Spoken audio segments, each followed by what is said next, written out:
বিএনপির গঠনতন্ত্র ও দলীয় সিদ্ধান্ত অমান্য করে সাংগঠনিক কর্মকাণ্ড পরিচালনার অভিযোগে ব্যারিস্টার রুমিন ফারহানা সহ ৯ নেতাকে দল থেকে বহিষ্কার করেছে বিএনপি। মঙ্গলবার সন্ধ্যায় গণমাধ্যমে পাঠানো এক বিজ্ঞপ্তিতে এই তথ্য জানানো হয়।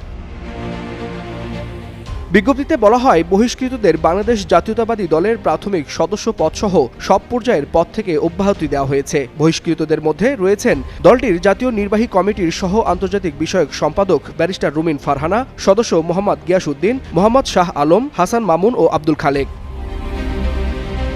এছাড়া কেন্দ্রীয় ছাত্রদলের সাবেক সহ সভাপতি ও হিন্দু বৌদ্ধ খ্রিস্টান কল্যাণ ফ্রন্টের মহাসচিব তরুণ দে, ঢাকা মহানগর উত্তরের সাবেক আহ্বায়ক সাইফুল আলম নীরব, সিলেট জেলা বিএনপির সহ সভাপতি মামুনুর রশিদ এবং বাঞ্ছারামপুর উপজেলা বিএনপির সভাপতি কৃষিবিদ মেহেদী হাসান পলাশকেও বহিষ্কার করা হয়েছে।